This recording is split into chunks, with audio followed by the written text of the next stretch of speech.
Welcome to all of in my YouTube channel learn math clearly. तो आप हर mathematics की ABCD को समझ सकें, मैथमेटिकल कॉन्सेप्ट्स आपके लिए पेन ना क्रिएट करें, आप मैथमेटिक्स को एंजॉय कर सकें। इस पर्पज से हमने प्लेटफॉर्म पे थोड़ा सा वर्क करा है आपके लिए। यहाँ पे एक चीज़ मैं क्लियर कर दूँ, जैसे थंबनेल में आपको दिख रहा होगा लखनऊ यूनिवर्सिटी एब्स्ट्रैक्ट अलजेब्रा। तो अगर अदर स्टूडेंट्स भी लेक्चर को देख रहे हैं तो परेशान नहीं होंगे। लखनऊ यूनिवर्सिटी वालों को एक्स्ट्रा बेनिफिट ये है कि जो अंडर ग्रेजुएट मैथमेटिक्स में अपनी बुक फॉलो करते हैं, वो प्रकाशन केंद्र की एग्जामिनेशन पॉइंट ऑफ व्यू से वहाँ पे जिस सीक्वेंस में कंटेंट अवेलेबल है उसी सीक्वेंस में यहाँ पे एक्सप्लेनेशन मिल जाएगा। एक्स्ट्रा बेनिफिट है लखनऊ यूनिवर्सिटी वालों को। अदर स्टूडेंट्स देख रहे हैं तो परेशान नहीं होंगे। मैथमेटिकल कॉन्सेप्ट्स आप सभी के लिए इक्वली यूजफुल है।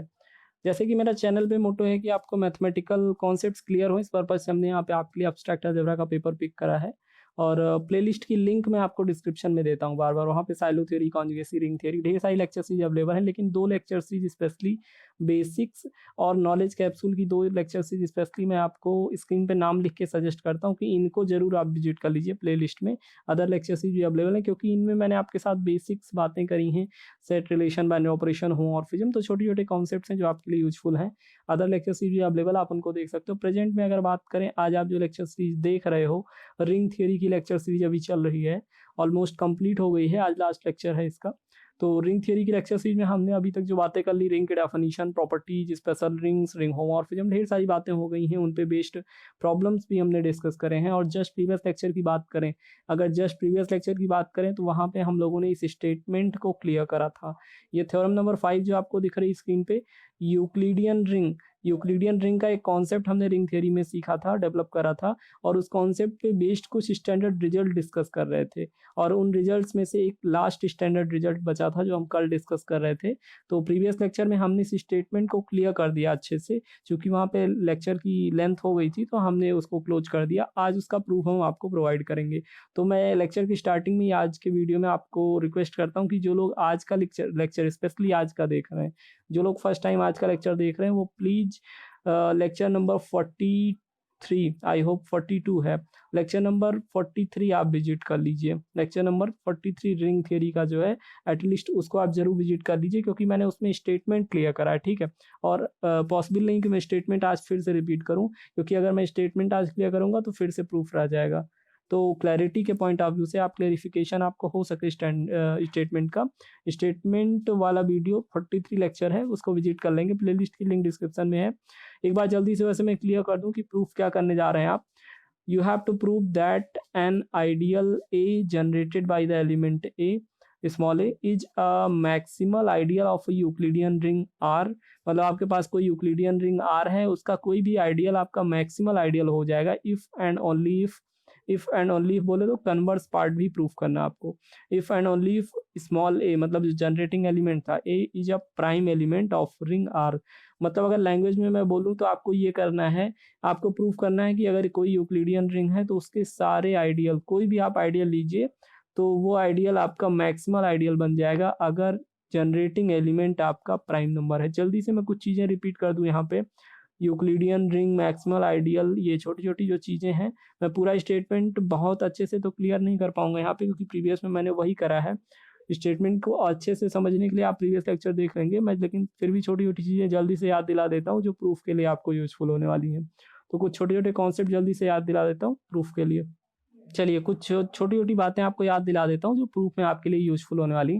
मैं ऑलमोस्ट अपने हर लेक्चर में, रिंग थियरी के ऑलमोस्ट हर लेक्चर में ये बात बताता हूँ कि अगर आर कोई नॉन एम्प्टी सेट है, आर आपका नॉन एम्प्टी सेट है, एडिशन, मल्टीप्लिकेशन, दो बाइनरी ऑपरेशंस रख दिए गए, तो ये आपका अलजेब्राइक स्ट्रक्चर कहलाता है। और ये अलजेब्राइक स्ट्रक्चर अगर आपकी तीन बातों को फुलफिल करे, तीन पॉस्टुलेट्स को माने, तो ये रिंग बन जाएगा। पहला पॉस्टुलेट ये होता है कि आर अंडर एडिशन आपका अबेलियन ग्रुप बन जाए, आर अंडर मल्टीप्लिकेशन आपका सेमी ग्रुप बन जाए, और distributive laws of multiplication over addition hold हो। तो अगर कोई भी अलजेब्राइक स्ट्रक्चर आपका under addition Abelian group form कर रहा है, under multiplication semi group form कर रहा है, और distributive laws of multiplication over addition hold हो रहे हैं, तीनों प्रॉपर्टीज फुलफिल हो रही हैं, तो ये अलजेब्राइक स्ट्रक्चर आपका रिंग कहलाता है। क्या कहलाता है? ये अलजेब्राइक स्ट्रक्चर आपका रिंग कहलाता है, ठीक है। और मैंने आपको बताया हुआ है रिंग थियरी के लेक्चर में कि यूक्लिड एक मैथमेटिशियन थे, बचपन से आपने इनको पढ़ा होगा यूक्लिडियन ज्योमेट्री में। तो यूक्लिड एक मैथमेटिशियन थे, इन्होंने बोला कि अगर कोई रिंग आर है, यूक्लिड ने बोला कि कोई रिंग आर है और वो कुछ स्पेशल कंडीशंस को फुलफिल करे, तो वो रिंग आपकी यूक्लिडियन रिंग बोल दी जाती है या यूक्लिडियन डोमेन बोल देते हैं। अभी यहाँ पे टाइम नहीं है कि मैं आपको यूक्लिडियन रिंग का कॉन्सेप्ट रिपीट कर पाऊँ, लेकिन आप बस इतना समझिए कि कोई भी रिंग जो कुछ स्पेशल फीचर्स को कंटेन करती है, वो यूक्लिडियन रिंग या फिर यूक्लिडियन डोमेन कही जाती है। ठीक है, आप अभी के लिए इतना समझिए, और अगर अच्छे से समझना है तो मैंने यूक्लिडियन रिंग को पढ़ाया हुआ है। ठीक है, तो आप प्रीवियस लेक्चर विजिट कर लेंगे, प्लेलिस्ट की लिंक मैंने डाली डिस्क्रिप्शन में। तो यूक्लिडियन रिंग के लिए आप इतना समझिए, यूक्लिड मैथमेटिशियन ने एक स्पेशल फीचर्स वाली रिंग आपको दी थी जो यूक्लिडियन रिंग है। और प्रीवियस लेक्चर में हमने यूक्लिडियन रिंग के रिगार्डिंग एक रिजल्ट प्रूफ करा है, जिसका यहाँ पे एक यूज करेंगे कि इब्री आइडियल्स मतलब जितने भी आइडियल्स होते हैं आपके यूक्लिडियन रिंग में, of Euclidean ring, every ideals of Euclidean ring are every ideal of Euclidean ring are principal ideal. Euclidean ring के जितने आइडियल्स होते हैं ना, सब प्रिंसिपल आइडियल होते हैं। ये एक स्टैंडर्ड रिजल्ट हमने प्रीवियस लेक्चर में प्रूफ करा हुआ है, आज इसका यूज करेंगे। अभी समझ में आ रहा है आपको मेरी बात? रिंग क्या होता है? रिंग अलजेब्राइक स्ट्रक्चर की तीनों प्रॉपर्टीज मैंने पढ़ाई, वो आपकी रिंग आर हो जाएगी। और कोई भी रिंग अगर कुछ स्पेशल प्रॉपर्टीज को यूक्लिड के जो मैथमेटिशियन थे उनकी बातों को माने तो वो यूक्लिडियन रिंग बन जाएगी। और यूक्लिडियन रिंग के लिए मैंने एक स्टैंडर्ड रिजल्ट प्रूफ कराया, जिसका आज यूज करेंगे कि every ideals of Euclidean ring are principal. मतलब कि यूक्लिडियन रिंग के जितने आइडियल्स होते हैं वो सब प्रिंसिपल आइडियल होते हैं। जल्दी से चलिए आइडियल भी बता देता हूँ आपको। आप बस इतना समझिए, अगर रिंग कोई आर है, आर आपके पास कोई रिंग है और उसका यू कोई नॉन एम्प्टी सेट है, ये रिंग आर है, यू उसका नॉन एम्प्टी सेट है, तो ये non empty set under certain condition अगर कुछ बातों को फुलफिल करता है तो ये आइडियल कहलाता है। अभी मैं रिपीट नहीं कर पाऊंगा पूरी कंडीशन, बस आप इतना समझिए कि अगर आर कोई रिंग है, यू नॉन एम्प्टी सेट है, तो वो नॉन एम्प्टी सेट अगर कुछ शर्तों को, कुछ कंडीशंस को फुलफिल करे तो वो रिंग का आइडियल कहलाता है। और आइडियल्स कई टाइप के होते हैं, उन्हीं टाइप्स में एक टाइप होता है आइडियल का प्रिंसिपल आइडियल।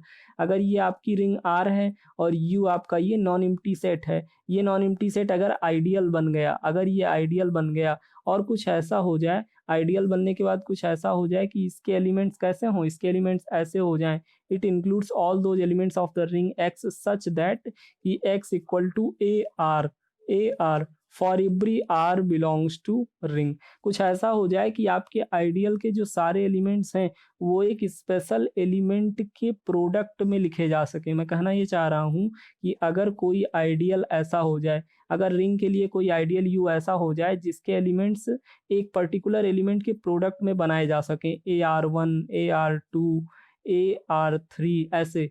आपको समझ में आ रहा है? ए भी आपका रिंग का एलिमेंट है, लेकिन ये कोई स्पेशल फिक्स्ड एलिमेंट हो गया, ठीक है। और ये आर आई जो है आपके R1, R2, R3 ये भी रिंग के एलिमेंट है। तो R1, R2 आप ये एलिमेंट्स लेते जा रहे हैं रिंग से और इसको ए से मल्टीप्लाई कर रहे हैं, तो ये एक एलिमेंट ये बन गया AR1, फिर AR2 प्लस AR3, ऐसे ढेर सारे एलिमेंट्स बन रहे हैं ना। तो अगर किसी आइडियल के सारे एलिमेंट एक पर्टिकुलर एलिमेंट के मल्टीपल में, प्रोडक्ट में लिखे जाए तो वो आइडियल आपका प्रिंसिपल आइडियल होता है। और इसको रिप्रेजेंट ऐसे करते हैं, देखिए इसको ऐसे लिखते हैं, मैं ऊपर स्क्रीन पे लिख रहा हूँ इसको ऐसे। अगर आइडियल जो है उसके सारे एलिमेंट्स एक एलिमेंट के प्रोडक्ट में लिखे जाए तो उसको ऐसे लिखते हैं, u equal to under bracket a. इसका मतलब ये है कि यू आपका, अगर कहीं भी आपको ऐसा लिखा मिल जाए कि कोई भी आइडियल इस तरीके इस फॉर्मेट में लिखा है, तो इसका मतलब ये है कि वो आइडियल प्रिंसिपल आइडियल है और जनरेटेड बाय एलिमेंट ए है। इसका मतलब क्या आपको समझ में आ गया ना कि अगर कोई आइडियल ऐसे लिखा है तो इसका मतलब वो आइडियल प्रिंसिपल आइडियल है जनरेटेड बाय एलिमेंट ए, मतलब ए के मल्टीपल से सारे एलिमेंट बनाए जा सकते हैं। तो प्रिंसिपल आइडियल समझ में आ गया, प्रिंसिपल आइडियल। और जो रिजल्ट मैंने बताया कि अगर कोई भी रिंग आपकी यूक्लिडियन बोल दी जाए, अगर कोई भी रिंग यूक्लिडियन बोल दी जाए तो उसके सारे आइडियल्स U1, U2 जितने भी आइडियल्स होंगे सब आइडियल आपके प्रिंसिपल आइडियल्स होते हैं। ये एक स्टैंडर्ड रिजल्ट प्रीवियस में हमने प्रूफ करा है कि यूक्लिडियन रिंग के सारे आइडियल्स प्रिंसिपल आइडियल होते हैं। मतलब यूक्लिडियन रिंग के जितने भी आइडियल्स होंगे सबको आप किसी एक एलिमेंट से जनरेट कर सकते हो, यानी उनके मल्टीपल में सारे एलिमेंट्स बना सकते हो। तो प्रिंसिपल आइडियल समझ में आया। चलिए छोटी सी एक और छोटी सी बात जल्दी से बता देता हूँ। एक कॉन्सेप्ट मैंने पढ़ाया था आपको यूक्लिडियन रिंग में, यूनिट एलिमेंट्स का। यूनिट एलिमेंट्स का एक कॉन्सेप्ट मैंने पढ़ाया था कि यूनिट एलिमेंट्स क्या होते हैं, इसका भी यूज आपको आज यहाँ करना है। जैसे कोई भी इंटीग्रल डोमेन या कोई भी रिंग आपकी आर है, कोई भी रिंग आपकी आर है, आर आपकी कोई भी रिंग है, तो वो elements for every a belongs to such that non zero elements ही आप लेंगे। नॉन जीरो एलिमेंट्स जो आपके रिंग के बिलोंग कर रहे हैं, वो सारे नॉन जीरो एलिमेंट्स जो आपके रिंग में बिलोंग कर रहे हैं और उनका मल्टीप्लिकेटिव इनवर्स एग्जिस्ट कर रहा है। अगर उनका मल्टीप्लिकेटिव इनवर्स एग्जिस्ट कर रहा है तो वो एलिमेंट्स आपके यूनिट एलिमेंट्स कहलाते हैं। तो अगर मैं लैंग्वेज में बोलूँ तो किसी भी रिंग के वो सारे नॉन जीरो एलिमेंट्स जिनका मल्टीप्लिकेटिव इनवर्स एग्जिस्ट करे वो यूनिट एलिमेंट्स कहलाती है। मैंने आपको पढ़ाया हुआ प्रीवियस में, आज इसका यूज करना है इसलिए रिपीट कर रहे हैं। जैसे एक एग्जाम्पल ले लीजिए, ये आपकी इंटीजर्स वाली रिंग है ना, इंटीजर्स वाली रिंग है, जेड से डिनोट करते हैं इंटीजर्स को। चलिए यहाँ पे कोई नॉन जीरो एलिमेंट लेते हैं, टू। टू आपका कोई नॉन जीरो एलिमेंट है ना जो इंटीजर्स को बिलोंग कर रहा है। टू का मल्टीप्लिकेटिव इनवर्स क्या होगा? Two inverse equal to 1/2 reciprocal. 1/2 belong कर रहा है क्या जेड में? 1/2 इंटीजर है क्या? नहीं है ना, 1/2 इंटीजर नहीं है। इसका मतलब टू का मल्टीप्लिकेटिव इनवर्स 1/2 आएगा और वो इंटीजर्स को बिलोंग नहीं कर रहा, मतलब रिंग को बिलोंग नहीं कर रहा है। तो टू आपका कैसा एलिमेंट है? टू नॉन यूनिट है, टू यूनिट एलिमेंट नहीं है। डेफिनेशन मैंने बोली वो सारे एलिमेंट्स जिनका मल्टीप्लिकेटिव इनवर्स एग्जिस्ट करे। चलिए अब जल्दी से एक एग्जांपल दे देता हूँ यूनिट एलिमेंट का। हालांकि इंटीजर्स वाली रिंग में दो ही यूनिट एलिमेंट होते हैं, मैंने पढ़ाया आपको प्रीवियस में। वन कोई एलिमेंट है non zero, one non zero element है इंटीजर्स वाली रिंग का। वन का मल्टीप्लिकेटिव इनवर्स बोलिए जल्दी से। 1/1 ये बिलोंग कर रहा है इंटीजर को। 1/1 यानी कि वन इंटीजर्स को बिलोंग कर रहा है ना, इंटीजर्स में पूरे पूरे नंबर आते हैं। इसका मतलब वन आपका यूनिट एलिमेंट है, इसका मल्टीप्लिकेटिव इनवर्स आपका बिलोंग कर रहा है। ऐसे आप चेक कर लीजिएगा, -1 का भी इनवर्स आपका -1/-1 आ जाएगा और ये भी इंटीजर्स को बिलोंग करेगा। यानी कि 1 और -1 दो यूनिट एलिमेंट्स होते हैं इंटीजर्स की रिंग के अंदर। अभी समझ में आ रहा है आपको यूनिट एलिमेंट्स क्या होते हैं? वो एलिमेंट्स, वो नॉन जीरो एलिमेंट्स किसी भी रिंग के लिए जिनका मल्टीप्लिकेटिव इनवर्स एग्जिस्ट करे। ठीक है, एक और बात जल्दी से बता देता हूँ।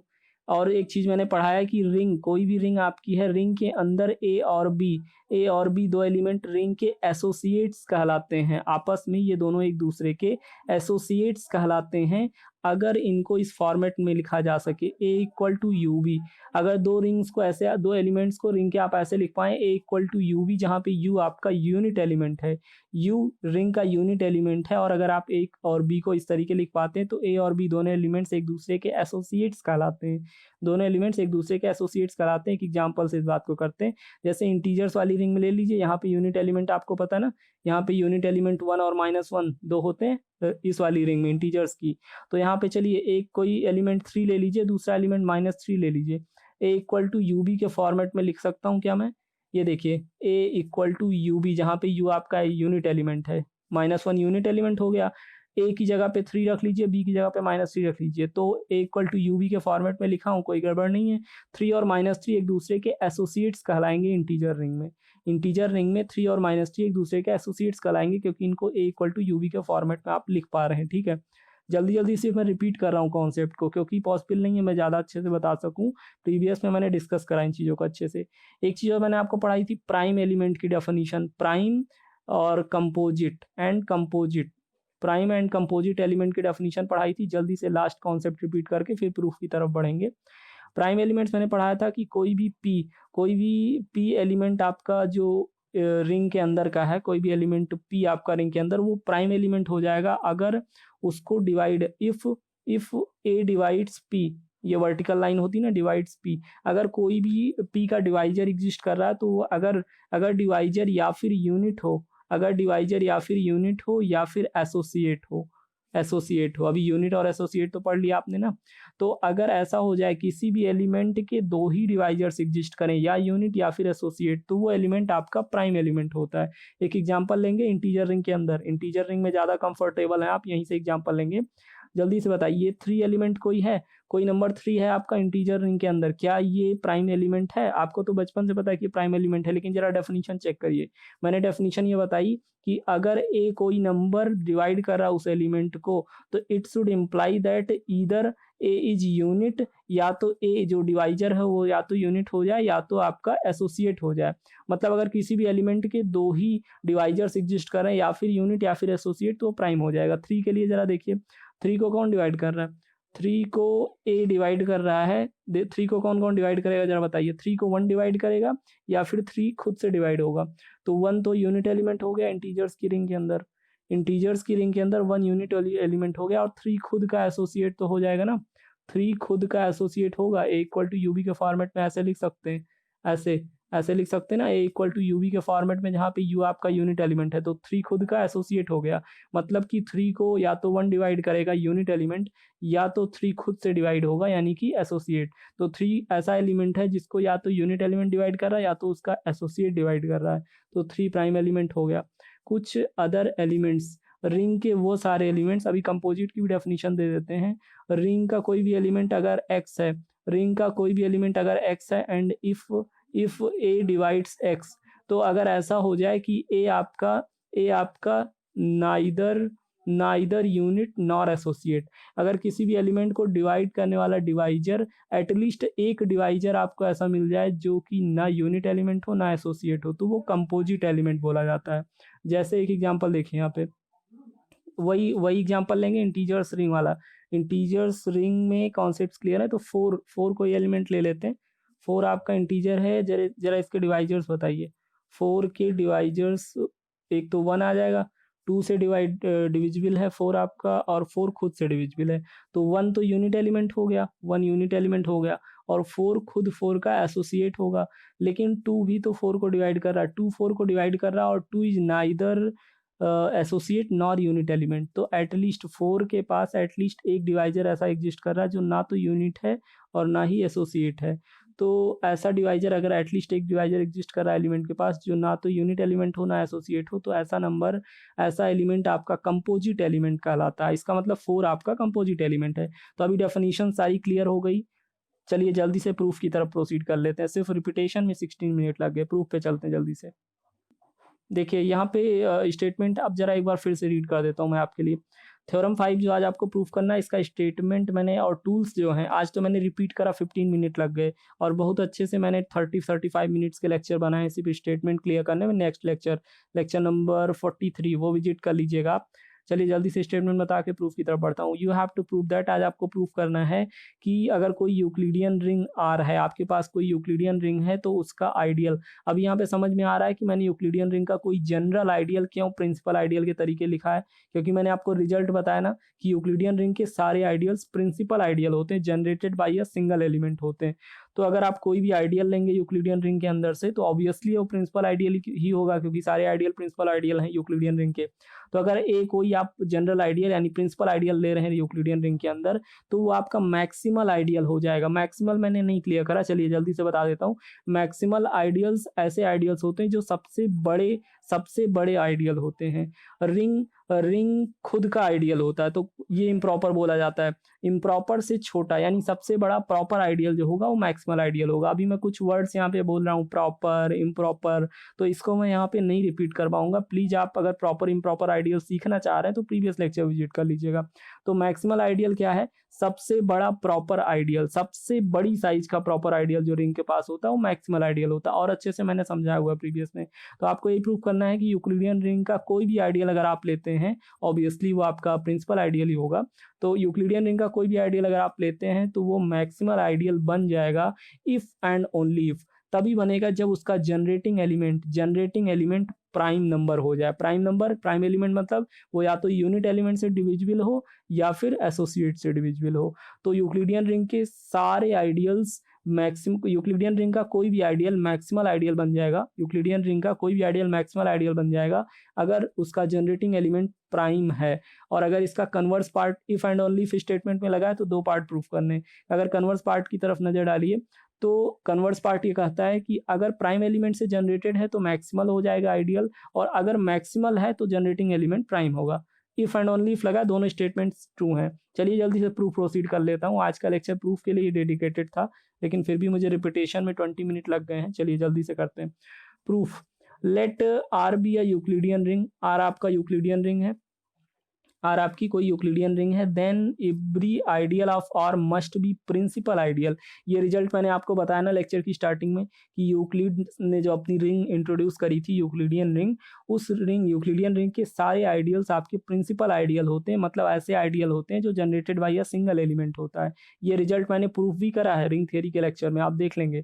तो यूक्लिडियन रिंग के सारे आइडियल प्रिंसिपल आइडियल होते हैं, as R is also a principal ideal ring. इसीलिए बोला जाता है कि यूक्लिडियन रिंग आपकी प्रिंसिपल आइडियल रिंग है। ये एक स्टैंडर्ड रिजल्ट प्रूफ करा है। तो आर कोई यूक्लिडियन रिंग ले लेते हैं। चलिए इससे एक जनरल आइडियल कंसीडर करते हैं, कोई एक आइडियल लेते हैं और दिखा देंगे कि वो मैक्सिमल आइडियल तभी होगा अगर उसका जनरेटिंग एलिमेंट प्राइम होगा। और दूसरे बार में लेंगे हम कि प्राइम एलिमेंट से जनरेटेड आइडियल ले लेंगे और दिखा देंगे कि वो मैक्सिमल है। चलिए फर्स्ट स्टेटमेंट का पहला पार्ट प्रूफ करते हैं। यहाँ पे आर कोई यूक्लिडियन रिंग ले लिया, let A be an ideal of ring R. अपने यूक्लिडियन रिंग से एक आइडियल सेलेक्ट करा, कोई भी एक आइडियल ले लीजिए, ए कोई आइडियल ले लिया कैपिटल ए। अभी obviously you can say that ideal A must be principal ideal, क्योंकि सारे आइडियल यूक्लिडियन रिंग के प्रिंसिपल होते हैं, तो अगर आपने कोई ए आइडियल लिया तो वो प्रिंसिपल ही होगा ऑब्वियसली। तो चलिए element generating element small a ले लेते हैं। अगर प्रिंसिपल आइडियल है तो generated by a single element होगा, तो स्मॉल ए से जनरेटेड मान लेते हैं, that is generated by small element small a. Now what we have to prove that, यहाँ पे मैंने लिखा है then we have to prove that. हमें प्रूफ क्या करना है, पहला पार्ट हम ये प्रूव करना है कि ए आपका मैक्सिमल आइडियल है इफ ए आपका मैक्सिमल आइडियल है if generating element it mean small a is a prime element of ring R. पहले पार्ट में मैंने लिख रखा, देखिए पहला पार्ट ये प्रूफ करना है कि ए जो आइडियल आपने सेलेक्ट करा है वो मैक्सिमल आइडियल हो जाएगा, सबसे बड़ी साइज का प्रॉपर आइडियल हो जाएगा रिंग का, if generating element means small a is a prime element, अगर स्मॉल ए जो जनरेटिंग एलिमेंट है वो प्राइम एलिमेंट हो जाए। और दूसरा पार्ट हमें ये प्रूफ करना है, दूसरा पार्ट ये प्रूफ करना है कि अगर जनरेटिंग एलिमेंट प्राइम दिया हुआ है तो आपका आइडियल मैक्सिमल हो जाएगा। मतलब आइडियल मैक्सिमल होगा तो जनरेटिंग एलिमेंट प्राइम है, और अगर जनरेटिंग एलिमेंट प्राइम है तो आइडियल मैक्सिमल है। चलिए पहला पार्ट प्रूफ करते हैं।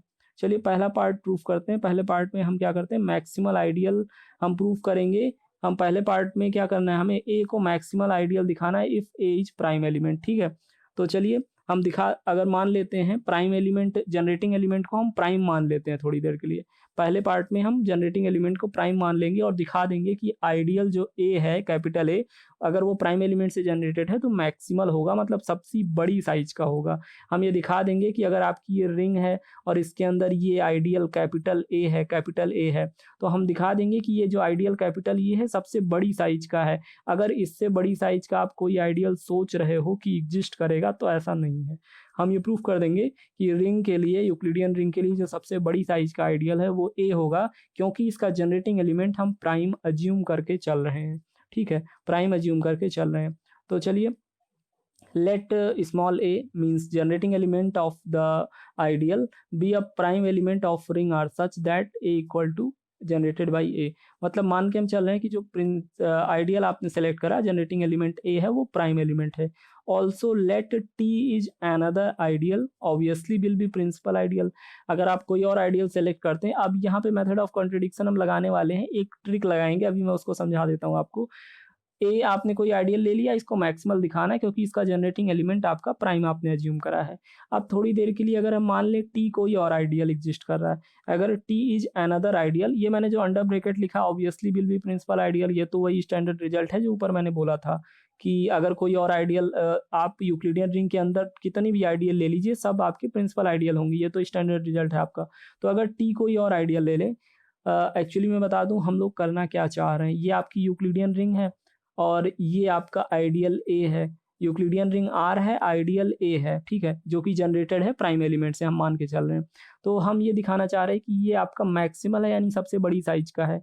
तो क्या करते हैं हम इसके लिए ये कर रहे हैं कि आपका टी कोई आर्बिट्ररी आइडियल मान रहे हैं टी कोई और आइडियल एग्जिस्ट कर रहा है।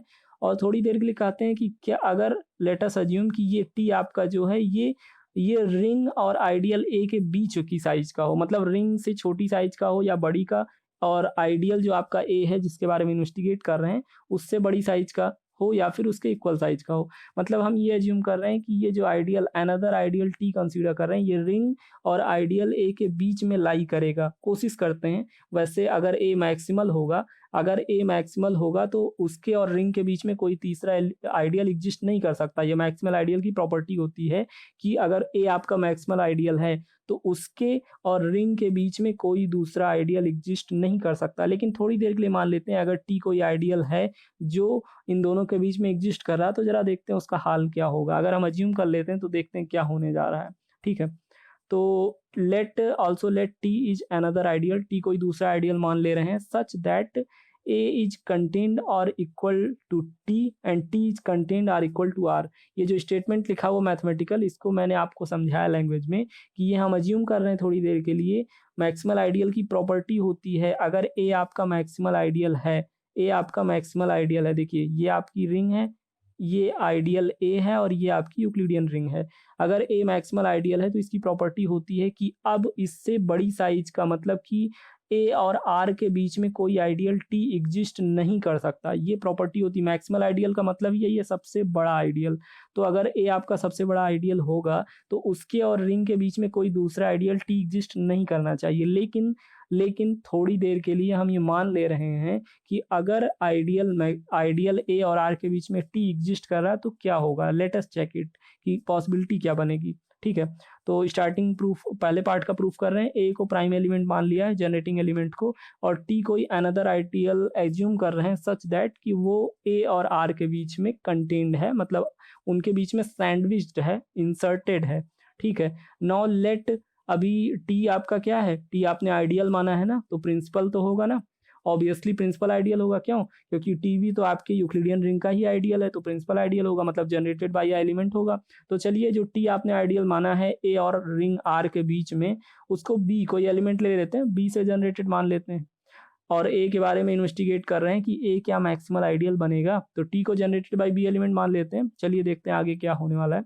चूंकि आपने आइडियल टी अज्यूम कैसे करा है, आपने आइडियल टी ऐसे अज्यूम करा है ना, आपने टी को अज्यूम करा है कि वो ए और आर के बीच में इंसर्टेड है, ऐसे ऐसे अज्यूम करा आइडियल टी को। तो हियर ए इज, यहाँ से देखिए जो आपने अज्यूम करा था, ए इज कंटेन्ड और equal to T, it implies that, आपने ये माना है ना कि ए आपका टी में कंटेन्ड है या इक्वल है, तो इट इम्प्लाइज दैट, ये मैंने आपको बताया था प्रिंसिपल आइडियल को ऐसे लिखते हैं, ऐसे प्रिंसिपल आइडियल को लिखते हैं ना, चाहे आप कैपिटल ए लिखिए प्रिंसिपल आइडियल, या लिख दीजिए जनरेटेड बाय एलिमेंट, ऐसे अंडर ब्रैकेट लिखते हैं, तो इसका मतलब है कि स्मॉल ए से जनरेटेड प्रिंसिपल आइडियल।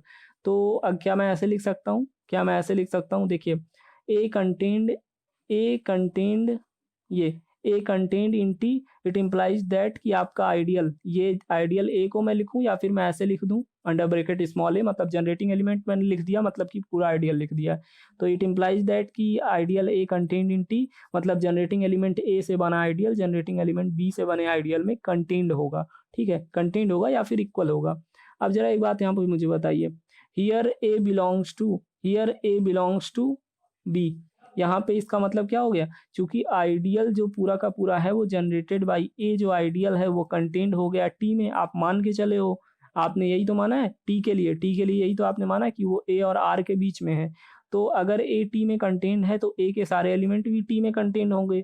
तो स्मॉल ए जो जनरेटिंग एलिमेंट है आपका कैपिटल ए वाले आइडियल का, वो भी कंटेन्ड होगा। और अगर वो कंटेन्ड है तो उसको as a product of generating element of T, जो टी आइडियल है उसके जनरेटिंग एलिमेंट के फॉर्मेट में लिख सकते हैं। इट इम्प्लाइज दैट कि जो ए आपका एलिमेंट है, ए जो एलिमेंट है आइडियल ए का, वो भी टी में कंटेन्ड होगा, यानी कि वो आपका टी में कंटेन्ड होगा, यानी बी से जनरेटेड आइडियल में कंटेन्ड होगा। तो आप ऐसे लिखोगे ना, मल्टीपल में लिखना होगा। अगर ए आपका कंटेन्ड है टी में तो उसको बी के मल्टीपल में, टी जो आइडियल टी था वो जनरेटेड बाय एलिमेंट बी था, मतलब टी के सारे एलिमेंट बी के मल्टीपल में लिखे जाएंगे। और एलिमेंट ए आपका टी को बिलोंग कर रहा है, मतलब एलिमेंट ए को भी बी के मल्टीपल में लिखा जाना चाहिए। तो ठीक है, as A equal to C B, कोई एलिमेंट सी मान लेते हैं रिंग में, जिसके लिए आप A equal to C B लिख पा रहे हो। अभी बातें मेरी समझ में आ रही हैं। आपने टी एक आइडियल अज्यूम करा है जो इस तरीके है कि वो आर और ए के बीच में इंसर्टेड है, बीच में रख दिया मैंने। और मैं ये प्रूफ कर दूंगा कि टी जो आइडियल आपका है ये ए और आर के बीच में मैंने ज़बरदस्ती रखा तो है, लेकिन ऐसा कोई आइडियल टी एग्जिस्ट नहीं करेगा।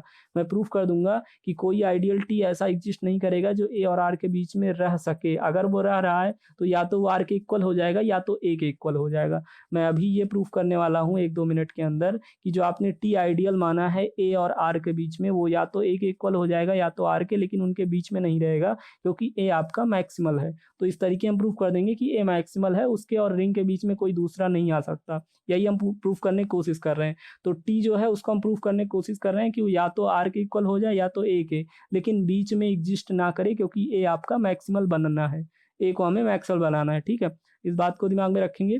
तो ए आपका कंटेंड हमने माना है कि ए आपका टी में कंटेंड है, इसका मतलब जनरेटिंग एलिमेंट भी कंटेंड होगा, और अगर जनरेटिंग एलिमेंट कंटेंड है टी में तो ए को बी के मल्टीपल में लिख सकते हैं, यानी ए इक्वल टू सी बी हम लिख सकते हैं। अब जरा मुझे बताइए अगर मैंने ए इक्वल टू सी बी लिखा है तो क्या मैं इसको दो तरीके से कहूँ कि आपका जो element it implies that b divides a, इसको मैं क्या ऐसे कहूँ कि बी जो है वो ए को डिवाइड कर रहा है। ये जो वर्टिकल लाइन मैं बीच में ड्रॉ करता हूँ इसका मतलब है डिवाइड्स, लैंग्वेज ना लिख के इसको लिखा जाता बी डिवाइड्स ए, तो बी ए को डिवाइड कर रहा। अगर किसी भी एलिमेंट के लिए आप ऐसे लिखते हो थ्री, ऐसे 6 इक्वल टू, जैसे आप लिखते हो 6 इक्वल टू 3 2 जा 6, ए इक्वल टू सी बी के फॉर्मेट में लिखा है, तो क्या मैं इसको ऐसे जैसे 6 इक्वल टू 3 2 जा 6 ऐसे लिखा हूँ, तो क्या मैं इस स्टेटमेंट से ये कंक्लूड करूँ कि आपका 3 जो है वो 6 को डिवाइड कर रहा है? ऑब्वियसली करेक्ट है। और मैं ये भी कह सकता हूँ 2 आपका 6 को डिवाइड कर रहा है। तो अगर किसी भी नंबर को मल्टीपल में लिखा मतलब वो दोनों डिवाइजर्स हैं, उसके फैक्टर्स हैं, तो यहाँ पे ए इक्वल टू सी बी के फॉर्मेट में चीज़ें आई हुई हैं मेरे पास, तो मैं यहाँ से ये कंक्लूड करूँ कि बी ए को डिवाइड कर रहा है, मतलब बी जो है वो एलिमेंट ए का कोई डिवाइजर है। लेकिन मुझे एक बात बताइए, अगर आपको याद होगा पहला पार्ट जब हम प्रूफ कर रहे थे तो वहाँ पे मैंने अज्यूम करा था बट ए इज प्राइम, हमने अज्यूम कर लिया था कि ए आपका प्राइम एलिमेंट है।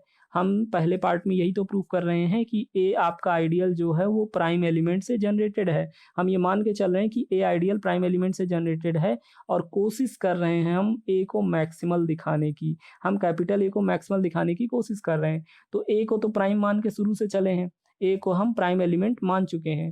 तो अगर ए आपका प्राइम एलिमेंट है तो उसको डिवाइड करने वाला एलिमेंट बी कैसा होगा? प्राइम एलिमेंट को कौन डिवाइड करता है? या तो यूनिट डिवाइड करता है या तो एसोसिएट डिवाइड करता है। तो दो केसेज बनेंगे यहाँ पे, दोनों केसेज को हम डिस्कस करेंगे।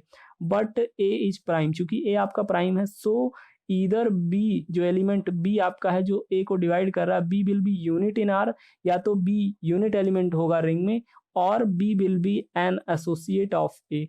बी जो डिवाइजर बन रहा है ए प्राइम एलिमेंट के लिए, दो ही कंडीशन होती, या तो प्राइम एलिमेंट को यूनिट एलिमेंट डिवाइड करेगा या एसोसिएट डिवाइड करेगा। मैंने लेक्चर की स्टार्टिंग में इसीलिए ये बातें बताई। तो चलिए दोनों केसेज अज्यूम कर रहे हैं, एक बार बी को यूनिट एलिमेंट मानेंगे और एक बार बी को एसोसिएट मानेंगे, और दोनों केसेज में चेक करते हैं कि ये जो आइडियल टी हमने ज़बरदस्ती ए और आर के बीच में रखा है ये क्या एग्जिस्ट कर पाएगा दोनों के बीच में। तो पहले केस में बी को यूनिट एलिमेंट मान लेते हैं। अभी यूनिट एलिमेंट की डेफिनेशन याद है ना, लेक्चर की स्टार्टिंग में बताया था, वो एलिमेंट्स रिंग के यूनिट एलिमेंट कहलाते हैं जिनका मल्टीप्लिकेटिव इनवर्स एग्जिस्ट करे। तो अगर बी यूनिट एलिमेंट हो गया देन आपको ये तो पता है बी यूनिट एलिमेंट अगर हो गया तो क्या होगा। चलिए एक रिजल्ट मुझे याद दिलाना पड़ेगा। अगर आपने रिंग थ्योरी के सारे लेक्चर देखें तो आपको याद होगा, लेकिन मैं जल्दी से आपको एक चीज़ याद दिला दूं यहाँ बॉक्स के अंदर, कि अगर आपका एक्स कोई यूनिट एलिमेंट है रिंग का, अगर एक्स कोई यूनिट एलिमेंट होता है रिंग का, और यूनिट एलिमेंट से जनरेटेड प्रिंसिपल आइडियल की बात करें तो वो रिंग पूरी की पूरी खुद ही होती है।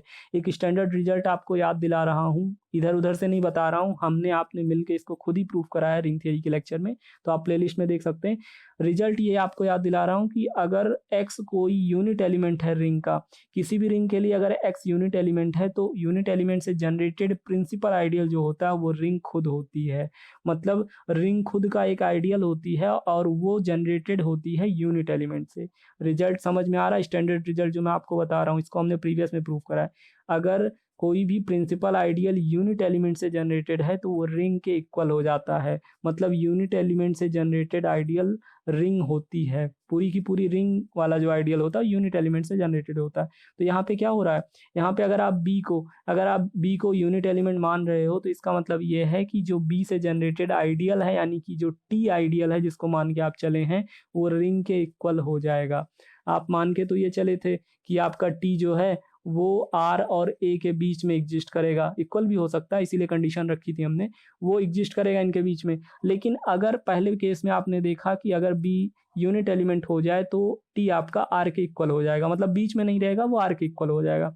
दूसरा केस देखते हैं। अभी जब आर के इक्वल हो गया तो इसका मतलब क्या हुआ पता है? जब वो आर के इक्वल हो गया इसका मतलब ये हुआ कि ए मैक्सिमल है। If B is unit element it implies that the ideal generated by unit element is ring itself by a standard result। मैंने आपको बताया, इसका मतलब ये हुआ कि अगर ये आपकी रिंग R है और ये A आपका आइडियल है जिसको आप मैक्सिमल प्रूफ करना चाह रहे हैं, तो इनके बीच में T नहीं एग्जिस्ट करेगा। टी जो आइडियल है इनके बीच में नहीं एग्जिस्ट करेगा, बल्कि टी आपका आर के इक्वल हो जाएगा, टी आपका आर के इक्वल हो जाएगा। तो अगर अगर आप ऐसा कर पा रहे हैं कि कैपिटल ए वाला आइडियल और आर के बीच में कोई दूसरा टी एग्जिस्ट नहीं कर रहा, वो आर के इक्वल बन गया, तो इसका मतलब इट इम्प्लाइज दैट ए सबसे बड़ा वाला आइडियल है, ए मैक्सिमल आइडियल है रिंग का, ए आपका मैक्सिमल आइडियल हो गया। तो ए अगर प्राइम एलिमेंट से जनरेटेड है तो मैक्सिमल हो गया एक केस में। मैथमेटिक्स में तो ढेर सारे केसेज एज्यूम करने होते हैं, सारी पॉसिबिलिटीज को चेक करना होता है। तो दूसरे पार्ट में हम बी को एसोसिएट चलिए मानते हैं। अभी बी एलिमेंट के बारे में दो पॉसिबिलिटीज बनी थी ना, वो या तो यूनिट हो जाए या तो एसोसिएट हो जाए। तो यूनिट में आपने चेक कर लिया, यूनिट एलिमेंट अगर लेते हैं तो मैक्सिमल बन जाएगा।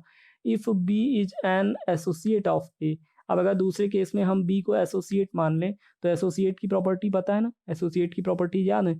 Then T generated by B, मतलब कि अगर बी कोई एलिमेंट आपका एसोसिएट बन गया, तो एसोसिएट से जनरेटेड जो आइडियल होता है, अगर 3, ये इंटीजर्स रिंग के अंदर की बात आपको याद होगी कि 3 और -3 ये दोनों एक दूसरे के एसोसिएट थे, ए इक्वल टू यूवी के फॉर्मेट में लिखते थे।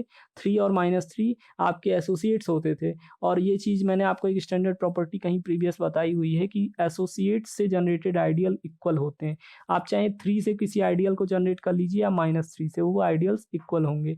एसोसिएट्स से जनरेटेड आइडियल्स हमेशा इक्वल होते हैं।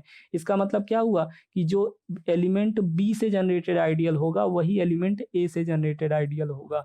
मतलब अगर बी यूनिट एलिमेंट बी को यूनिट एलिमेंट आपने ऊपर वाले केस में माना था तो वहां तो मैक्सिमल हो गया था। अभी दूसरे केस में अगर बी को आप एसोसिएट मान रहे हैं ए का, अगर बी और ए एक दूसरे के एसोसिएट बन गए, तो एसोसिएट्स से जनरेटेड प्रिंसिपल आइडियल्स इक्वल होते हैं। मतलब बी से जनरेटेड प्रिंसिपल आइडियल ए से जनरेटेड प्रिंसिपल आइडियल के इक्वल हो जाएगा। मतलब टी जो आपने माना था वो ए के इक्वल हो जाएगा बाई प्रॉपर्टीज ऑफ एसोसिएट्स। ये प्रॉपर्टी मैंने आपको बताई कि दो एलिमेंट्स अगर एसोसिएट्स हैं तो उनसे जनरेटेड प्रिंसिपल आइडियल्स इक्वल होते हैं। मतलब इस केस में आपका टी ए के इक्वल हो गया।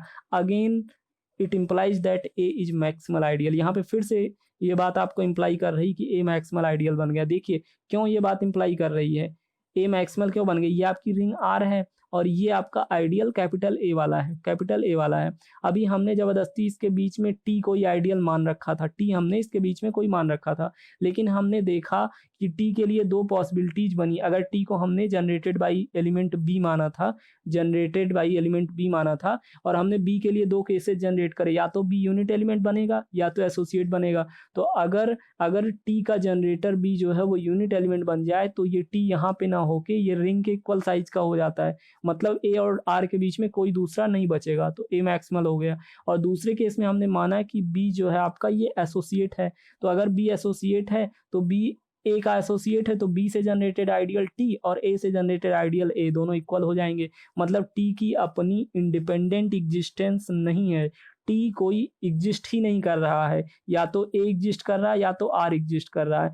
कैपिटल ए आइडियल और रिंग वाले के बीच में कोई दूसरा आइडियल एग्जिस्ट नहीं कर रहा। इट इम्प्लाइज दैट कि आपका आइडियल ए जो कि प्राइम एलिमेंट से जनरेटेड है वो सबसे बड़ी साइज का है, मैक्सिमल आइडियल है। ठीक है, तो पहला पार्ट आपकी थ्योरम का पहला पार्ट प्रूफ हो गया। दोनों केसेज में आपने देख लिया, थ्योरम का पहला पार्ट प्रूफ हो गया कि कैपिटल ए जो प्राइम एलिमेंट से जनरेटेड आइडियल है वो मैक्सिमल आइडियल होगा। चलिए दूसरा पार्ट जल्दी से प्रूफ कर लेते हैं। लेक्चर की लेंथ हो रही है मुझे पता है, लेकिन ब्रेक करना सही है बीच में, नहीं तो मुझे फिर रिपीट करना होगा इन्फॉर्मेशंस को। तो सेकंड पार्ट प्रूफ कर लेते हैं। सेकंड पार्ट में ये करना है हमें, सेकंड पार्ट में ये करना है कि अगर आइडियल मैक्सिमल है, फर्स्ट पार्ट में हमने ये करा कि जनरेटिंग एलिमेंट को प्राइम मान लिया। पहले पार्ट में हमने क्या करा था कि जो जनरेटिंग एलिमेंट स्मॉल ए था उसको हमने प्राइम मान लिया था और ये प्रूफ करा कि वो आइडियल मैक्सिमल है।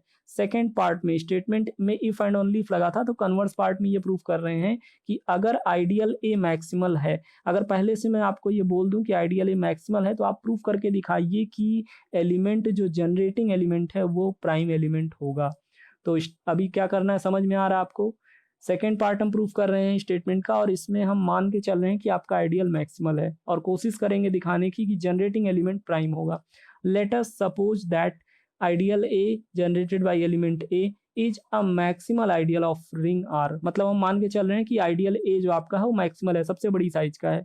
Then we have to show that A is prime. तो हमें ये दिखाना है, हम ये कोशिश करेंगे दिखाने की कि जो जनरेटिंग एलिमेंट है वो आपका प्राइम है। स्मॉल ए जो जनरेटिंग एलिमेंट है वो प्राइम है, दिखाने की कोशिश करेंगे। Late us suppose if possible, method of contradiction लगाएंगे यहाँ पे। थोड़ी देर के लिए हम मान के चल रहे हैं कि ए आपका प्राइम एलिमेंट नहीं है। हमें जो चीज़ प्रूफ करनी होती है उसका नेगेशन मान लेते हैं और फिर दिखा देते हैं कि अगर आप किसी भी स्टेटमेंट का नेगेटिव यानी कि नेगेशन को करेक्ट मान रहे हैं तो मैथमेटिकल लॉज जो प्रीवियसली एस्टेब्लिश्ड हैं वो ब्रेक हो जाएँगे। मतलब हम आपको ये दिखा रहे हैं कि अगर कोई भी स्टेटमेंट को सही प्रूफ करना है तो थोड़ी देर के लिए उस स्टेटमेंट को इनकरेक्ट गलत मान लीजिए, उसके नेगेशन को करेक्ट मान लीजिए और दिखा दीजिए कि अगर नेगेशन स्टेटमेंट का करेक्ट है तो मैथमेटिकल लॉज ब्रेक हो जाएँगे, मैथमेटिक्स में प्रॉब्लम क्रिएट होंगी एंड अगेन आप ये कंट्राडिक्शन पाने के बाद कह सकते हो कि एलिमेंट जो आपका है, जो आपका स्टेटमेंट है वो करेक्ट है, उसका नेगेशन इनकरेक्ट है। जो मैं बता रहा हूँ ये 2-4 लाइन जो मैंने अभी जल्दी में बोली, ये मेथड ऑफ कंट्राडिक्शन है जो मैंने आपको बेसिक्स या नॉलेज कैप्सूल में बता रखा है। प्लेलिस्ट की लिंक पढ़िए, आप देख लेंगे उसको, ठीक है। तो हम दिखाने की कोशिश कर रहे हैं कि जो जनरेटिंग एलिमेंट है वो आपका प्राइम है। थोड़ी देर के लिए मान लीजिए कि जनरेटिंग एलिमेंट प्राइम नहीं है। Late us suppose if possible. Algebra की ब्यूटी है कि आपको इस तरीके प्रूफ्स करने होते हैं। तो स्मॉल ए जो जनरेटिंग एलिमेंट है इसको प्राइम प्रूफ करना है, लेकिन थोड़ी देर के लिए इसको कंपोजिट मान लेते हैं instead of prime. Prime number proof करना है लेकिन प्राइम के बजाय इसको थोड़ी देर के लिए कंपोजिट मान लेते हैं। और अभी मैं आपको दिखाता हूँ कि अगर ए प्राइम एलिमेंट नहीं है ना, कंपोजिट एलिमेंट अगर ये बन गया तो मैथमेटिक्स में तूफान आ जाएगा। मैथमेटिक्स के जो लॉज हैं वेल इस्टेब्लिश्ड वो ब्रेक हो जाएंगे। तो अल्टरनेटली हमें मानना पड़ेगा ए प्राइम है। चलिए दिखाता हूँ मैं आपको कि अगर ए को कंपोजिट आपने मानने की गलती करी तो क्या क्या नुकसान हो सकते हैं। Late us suppose if possible कि आपका ए कंपोजिट है। थोड़ी देर के लिए मान लीजिए ए कंपोजिट है। तो कंपोजिट नंबर की डेफिनेशन याद है आप सभी को, मैंने लेक्चर की स्टार्टिंग में बताया था। अगर ए कंपोजिट नंबर है तो पक्की बात है अगर ए को पी क्यू मतलब दो नंबर्स के प्रोडक्ट में हर किसी नंबर को, ये एक यूनिक फैक्टराइजेशन डोमेन यूएफडी की बातें होती कि किसी भी नंबर को आप डिवाइजर खोज सकते हो। तो अगर ए के डिवाइजर्स पी और क्यू अगर दो डिवाइजर्स हैं ए के और ए आपका कंपोजिट थोड़ी देर के लिए माना है तो it implies that either P R Q मतलब एटलीस्ट एक प्रॉपर डिवाइजर तो एग्जिस्ट करेगा ना। एक डिवाइजर ऐसा एग्जिस्ट करेगा जो ना तो यूनिट हो ना एसोसिएट हो, where neither P nor Q और यूनिट एलिमेंट इन आर। मतलब कि अगर ए आपका कंपोजिट एलिमेंट थोड़ी देर के मान रहे हो तो उनके डिवाइजर्स को, कंपोजिट एलिमेंट की डेफिनेशन याद है ना, उनके डिवाइजर्स को आपको मानना पड़ेगा कि वो ना तो यूनिट है ना तो एसोसिएट है। Since A equal to P Q, इसका मतलब ये है कि पी आपका ए को डिवाइड कर रहा है। अभी ए इक्वल टू पी क्यू लिखा है तो इट इम्प्लाइज दैट पी आपका ए को डिवाइड कर रहा है। और अगर पी ए को डिवाइड कर रहा है ना, अगर पी ए को डिवाइड कर रहा है तो ए से जनरेटेड जो आइडियल होगा, प्रिंसिपल आइडियल, वो पी से जनरेटेड आइडियल में कंटेन होगा।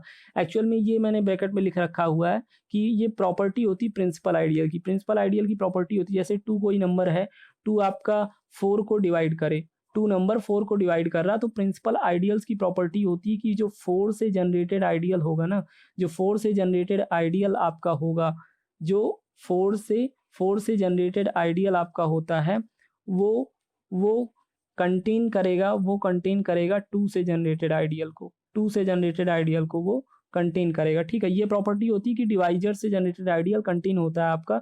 तो अगर a equal to P Q यहाँ पे आपने लिखा है तो इट इम्प्लाइज दैट पी आपका ए को डिवाइड कर रहा है। और प्रिंसिपल आइडियल की प्रॉपर्टी होती है कि जो डिवाइजर है आपका उसका आइडियल, जैसे 2 4 को डिवाइड कर रहा है, मैंने बताया 2 4 को डिवाइड कर रहा है, इट इम्प्लाइज दैट कि आपका जो 4 से जनरेटेड आइडियल है, जो 4 से जनरेटेड आइडियल है वो कंटेन्ड होगा 2 से जनरेटेड आइडियल में।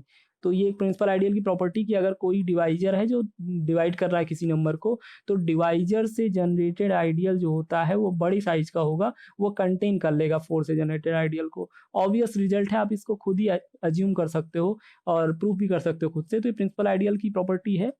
यहाँ पे हम इसको यूज करेंगे कि अगर a equal to P q के फॉर्मेट में अगर लिखा है, it implies that p divides a. और अगर पी ए को डिवाइड कर रहा है तो डिवाइजर से जनरेटेड प्रिंसिपल आइडियल जो होगा बड़े साइज का होगा, मतलब ए से जनरेटेड आइडियल, ये जो मैंने अंडर ब्रैकेट ए लिखा है इसका मतलब ए से जनरेटेड आइडियल। ठीक है, तो ए से जनरेटेड आइडियल कंटेन्ड होगा पी से जनरेटेड आइडियल में। और आपको एक बात तो पता ही है कि पी कोई भी नंबर हो रिंग का, पी रिंग का कोई भी एलिमेंट हो, उससे जनरेटेड जो आइडियल होगा वो कितनी भी बड़ी साइज का हो जाए रिंग से तो छोटा ही होगा, but principal ideal generated by P will be contained in R. Ring में तो कंटेन्ड होगा ना, रिंग के तो अंदर होगा। सो कंडीशन क्या बन गई? कंडीशन ये बन गई कि ए से जनरेटेड आइडियल पी में कंटेन्ड है और पी से जनरेटेड आइडियल रिंग में कंटेन्ड है। ये कंडीशन बन गई ना, ये कंडीशन यहाँ पर बन गई। लेकिन आपने शुरुआत में तो ये मान के चले कि ए मैक्सिमल है, आप ये मान के चले हैं कि कैपिटल ए वाला जो आइडियल है जनरेटेड बाय एलिमेंट स्मॉल ए वो मैक्सिमल आइडियल है, ये आप मान के चले हैं। तो अगर ए मैक्सिमल आइडियल है देयरफॉर दो ही कंडीशन बन रही है। अगर ए आपका मतलब कि ये कैपिटल ए स्मॉल ए से जनरेटेड आइडियल अगर ये मैक्सिमल है तो इसके और रिंग के बीच में कोई दूसरा नहीं एग्जिस्ट करना चाहिए। अभी ऊपर वाले केस में पढ़ा था ना, मैक्सिमल आइडियल की प्रॉपर्टी होती है कि उसके और रिंग के बीच में कोई दूसरा आइडियल एग्जिस्ट नहीं करना चाहिए। तो अगर ये पी से जनरेटेड आइडियल, ये पी से जनरेटेड आइडियल अगर इनके बीच में एग्जिस्ट कर रहा है तो दो ही पॉसिबिलिटीज हैं, या तो ये पी से जनरेटेड आइडियल आपका कैपिटल ए के इक्वल हो जाएगा और या फिर ये जो पी से जनरेटेड आइडियल है ये रिंग के इक्वल हो जाएगा, या फिर ये रिंग के इक्वल हो जाएगा, क्योंकि मैक्सिमल आइडियल और रिंग के बीच में कोई दूसरा आइडियल एग्जिस्ट नहीं करना चाहिए। तो चलिए दोनों कंडीशंस को अज्यूम करेंगे।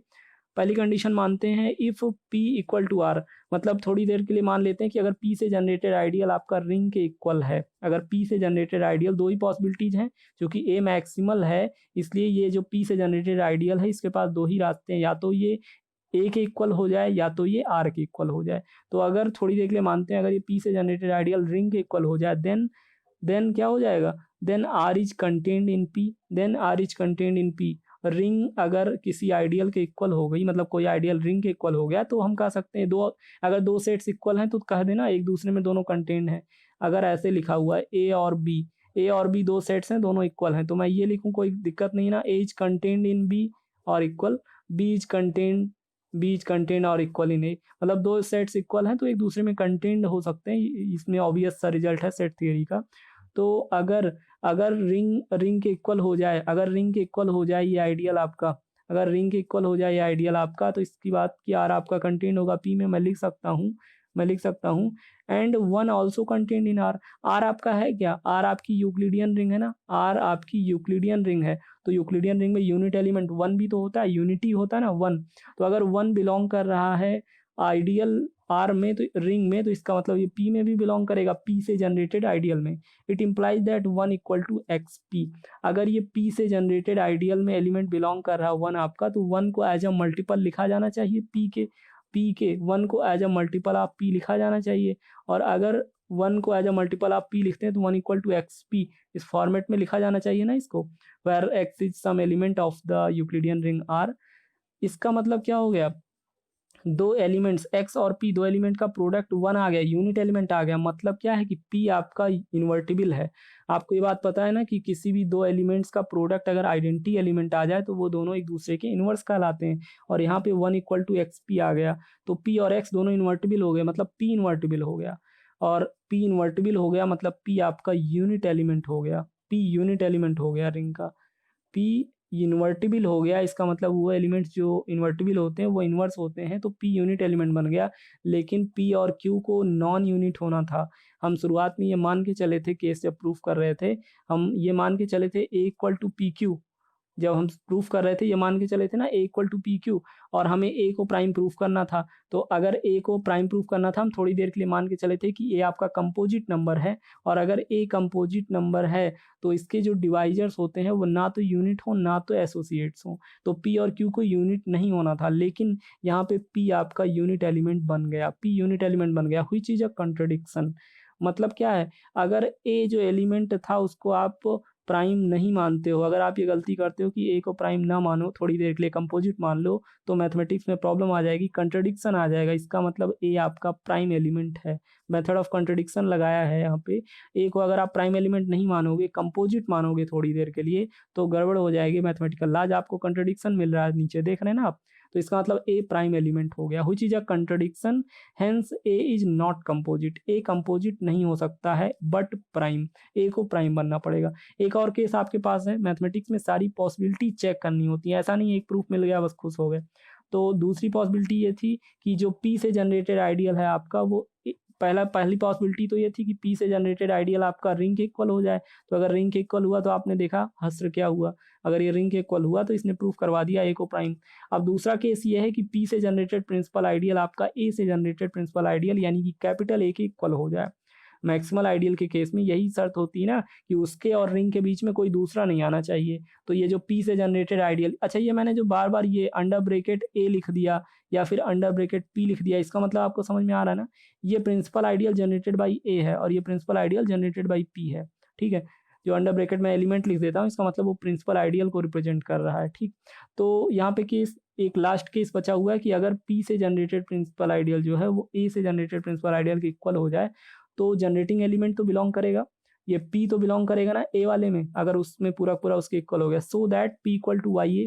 अगर ऐसा हो रहा है तो P को A के मल्टीपल में लिखा जाना चाहिए। अगर P एलिमेंट A वाले आइडियल, A से जनरेटेड आइडियल में कंटेन्ड है, तो A के मल्टीपल में लिखा जाना चाहिए P को। चलिए कोई एलिमेंट Y लिख लेते हैं मल्टीपल में, P इक्वल टू YA इस फॉर्मेट में लिखना चाहिए।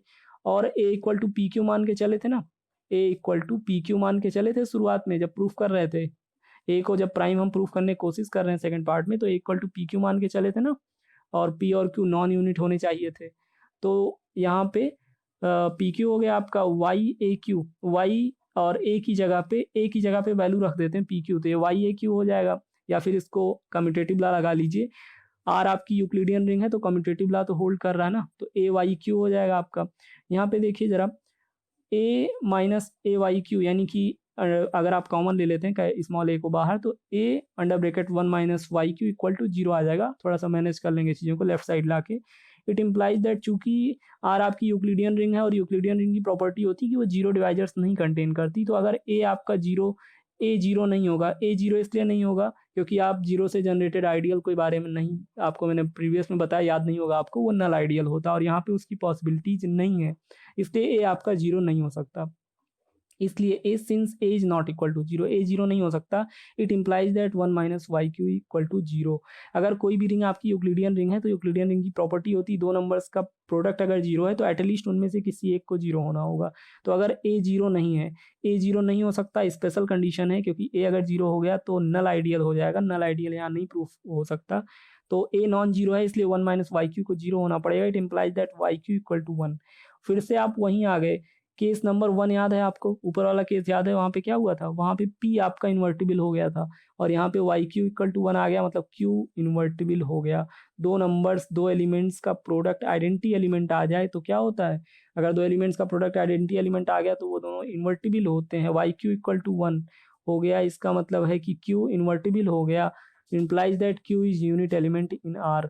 कोई भी एलिमेंट अगर आपका इन्वर्टिबल हो जाए तो वो यूनिट एलिमेंट होता है। यूनिट एलिमेंट की डेफिनेशन याद है कि वो एलिमेंट जिनका इन्वर्स एग्जिस्ट करे वो यूनिट कहलाते हैं, मल्टीप्लिकेटिव इन्वर्स। तो Q आपका यूनिट एलिमेंट हो गया, which is again a contradiction. फिर से आपको एक कंट्राडिक्शन मिल गया, क्यों? क्योंकि आप स्टार्टिंग में A इक्वल टू PQ मान के चले थे और आपने थोड़ी देर के लिए मेथड ऑफ कंट्राडिक्शन लगाते हुए ये माना था कि P और Q नॉन यूनिट है। आपने माना था A कंपोजिट एलिमेंट है तो P और Q को नॉन यूनिट होना होगा, लेकिन यहाँ पे कहानी उल्टी हो रही है, P और Q दोनों यूनिट एलिमेंट बन जा रहे हैं। इसका मतलब क्या है कि A कंपोजिट एलिमेंट नहीं हो सकता। जो आइडियल कैपिटल A था generated by element small a, अगर कैपिटल A वाला आइडियल मैक्सिमल है, अगर आइडियल मैक्सिमल है तो उसका जनरेटिंग एलिमेंट को मस्ट बी प्राइम एलिमेंट, उसको प्राइम एलिमेंट बनना पड़ेगा। तो प्रूफ ओवर हो गया। प्रूफ को अच्छे से आप देखिएगा तो क्लियर हो जाएगा। अगर फिर भी आपको चाहिए, अगर इसका PDF चाहिए, नोट्स चाहिए अगर आपको, तो नीचे लिंक मैंने दी है ग्रुप की, एक व्हाट्सएप ग्रुप की लिंक दी है, उसको ज्वाइन कर लीजिएगा, मैं वहाँ पे आपको दे दूंगा, ठीक है। तो अगर PDF किसी को चाहिए तो वहाँ ज्वाइन कर लेंगे, लिंक की डिस्क्रिप्शन पड़ी हुई है। जल्दी से, मैं लेक्चर की लेंथ काफ़ी हो गई, क्लोज करूंगा। मिलते हैं नेक्स्ट लेक्चर में। रिंग थ्योरी का लास्ट लेक्चर है, ring of polynomial, next lecture में मिलेंगे। तब तक आप चीज़ों को रिवाइज करेंगे। आज आपने यही प्रूफ करा कि अगर R कोई यूक्लिडियन रिंग है तो यूक्लिडियन रिंग का कोई भी आइडियल A यूक्लिडियन रिंग का प्रिंसिपल आइडियल होगा। ये स्टैंडर्ड रिजल्ट आपको पहले से पता था। कोई भी ideal A generated by small element A, चूंकि यूक्लिडियन रिंग के सारे आइडियल्स प्रिंसिपल आइडियल होते हैं तो यूक्लिडियन रिंग का कोई भी आइडियल प्रिंसिपल आइडियल ही होगा, इसी फॉर्मेट में लिखा जाएगा। तो कोई जनरेटिंग एलिमेंट होगा उसके पास, तो स्मॉल a अगर कोई जनरेटिंग एलिमेंट है तो ये एलिमेंट प्राइम बन जाएगा अगर आइडियल मैक्सिमल हो, और अगर आइडियल मैक्सिमल है तो एलिमेंट प्राइम हो जाएगा। अगर मैं लैंग्वेज में बोलूँ तो any ideal of the Euclidean ring will be obviously principal ideal. ये एक स्टैंडर्ड रिजल्ट आपको पता है कि यूक्लिडियन रिंग का कोई भी आइडियल प्रिंसिपल आइडियल होगा। तो इसका मतलब any ideal of the Euclidean ring must be maximal ideal if generating element is prime and otherwise converse part is also true. If generating element prime then ideal is maximal, and if ideal is maximal then converse then generating element is prime। ठीक है, दोनों parts true हैं। तो next lecture में मिलते हैं, तब तक के लिए रिवाइज करिएगा चीज़ों को।